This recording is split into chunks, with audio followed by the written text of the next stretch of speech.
Bem, a gente vai começar a falar agora sobre os dispositivos de armazenamento do computador, que é a parte responsável por armazenar os arquivos de programa, o sistema operacional e os arquivos que nós usamos, como imagem, som, etc., né?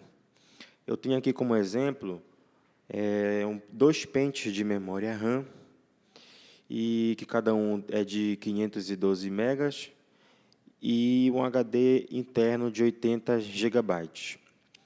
A gente também pode citar como exemplo de dispositivo de armazenamento o disquete, que hoje é pouquíssimo usado, o CD-ROM e DVD-ROM, e também hoje um dos dispositivos que mais é usado são os pendrives e os HDs externos.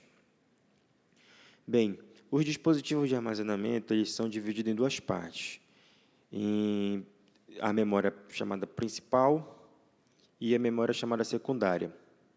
A memória principal ela é aquela memória que é conectada à placa-mãe, que, no caso, a memória RAM. A memória secundária são os HDs, os CDs, os flashcards, pendrive, etc. Então, aqui, como a gente tem um exemplo de memória secundária, o HD, e de memória primária, ou principal, os pentes de memória RAM. Bem, agora eu vou citar algumas características que definem a memória principal e a memória secundária.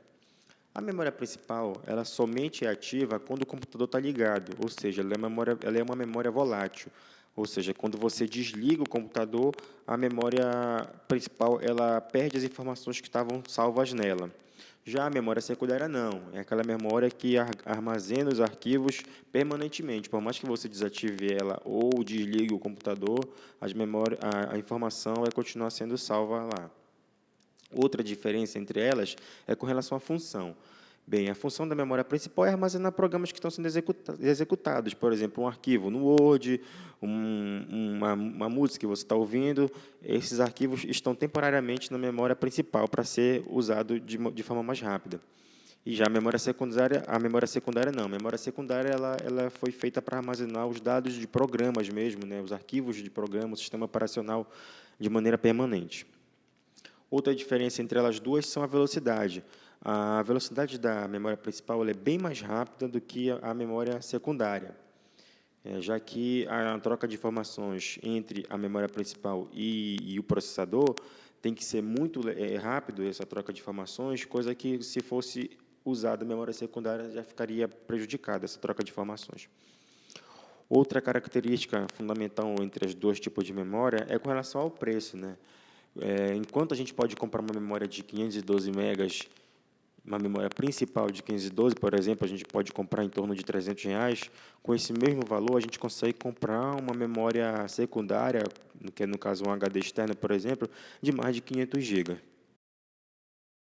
Bem, agora eu vou tentar explicar um pouco da parte de manutenção dos dispositivos de armazenamento. Mais uma vez, tomando como exemplo os pentes de memória RAM e o HD interno.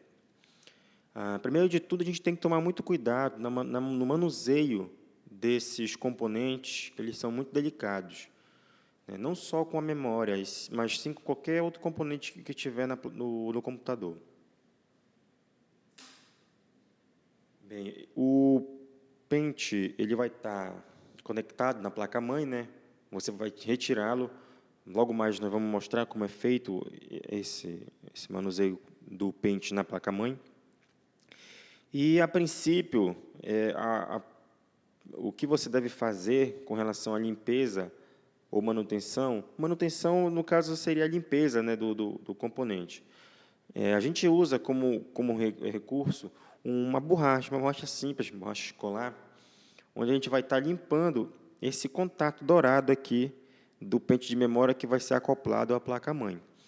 Então, a limpeza é simples. Basta você pegar o pente e a borracha e esfregar a borracha nessa área de contato dourada do pente de memória dos dois lados, sempre tomando cuidado com o manuseio. Certo? E você acabou de fazer a limpeza ou manutenção, né, do pente de memória do computador. Com relação ao HD, Também muita coisa não se pode ser feita, né? Já que ele é cheio de circuitos impressos, circuitos bem pequenos, né? Então, o que a gente faz com relação à manutenção também, limpeza, né? Que nós pegamos um pincel e a gente vai estar limpando essas áreas, essa área que está exposta aqui do HD, né? Essa área de contato aqui da fonte de energia e do cabo de dados, do HD também. Então, a limpeza do HD seria ser feita dessa forma, né? Com um pincel, onde eu vou estar tirando toda a poeira que está acumulada no HD.